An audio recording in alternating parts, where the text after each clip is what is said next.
Je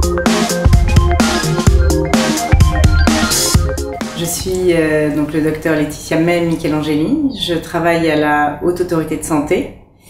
Je suis responsable d'un service qui s'occupe de la sécurité du patient et aussi d'un autre qui est le service des indicateurs pour l'amélioration de la qualité et la sécurité des soins. It cannot be denied that serious adverse events are frequent. The rate of adverse events is even superior, as different sources evoke, that 1 patient out of 10 is a victim of adverse events during his or her hospitalization.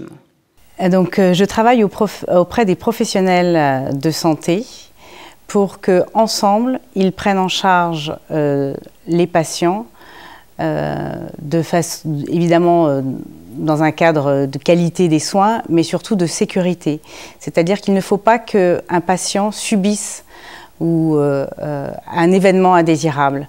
En tout cas, il y a des choses qui doivent être évitables, il y a des choses évitables et qui peuvent être évitées, et il faut tout mettre en œuvre pour que cela soit évité. Après, sur des choses, il y a des erreurs, et des erreurs, les professionnels en feront, et il en existera toujours, mais il faut ensemble que les professionnels se posent sur ces erreurs, les analysent, les comprennent, et donc on est en train de travailler avec ces professionnels pour qu'ensemble, ils travaillent mieux ensemble, qu'ils fassent fonctionner une vraie équipe, qu'on n'ait pas juste des gens les uns à côté des autres, et qu'ils travaillent en équipe pour améliorer la prise en charge des patients.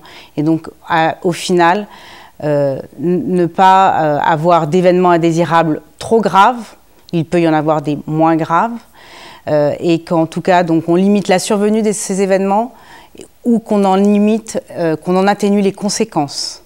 Et donc tout ça nécessite un gros travail auprès de ce qu'on appelle donc des professionnels sur des choses qui ne relèvent pas de gestes techniques. Ce sont des professionnels compétents dans chacun de leurs disciplines, mais on est en train de travailler avec eux pour leur apprendre à mieux communiquer, se coordonner, travailler, anticiper les urgences, analyser leurs erreurs, s'entraider. Et tout ça n'est pas appris pour le moment. Et on est vraiment dans cet objectif-là sur la sécurité du patient.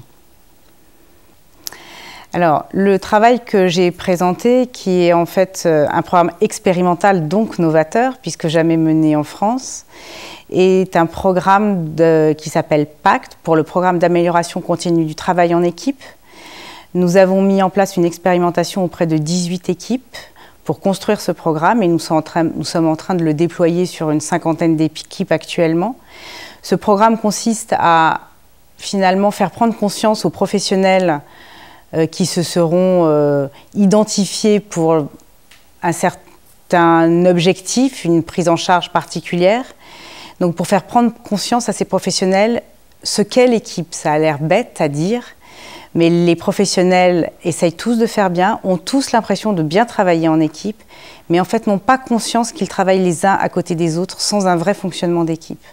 Donc le travail original qu'on a mené est d'abord de faire un diagnostic du fonctionnement de l'équipe, et donc on a mis en place un dispositif qui est inspiré de l'aviation, qui s'appelle le Crew Resource Management, on l'a appelé le CRM Santé, et qui permet en 4 heures, à plusieurs séances, mais de 4 heures, de faire ce diagnostic d'équipe, et on aborde toutes les dimensions du fonctionnement de l'équipe qui ont attrait aux facteurs humains, donc à des facteurs en fait non techniques, qui sont la communication, la coordination, l'entraide, le stress, la fatigue, l'alerte, la communication entre les professionnels mais aussi avec le patient.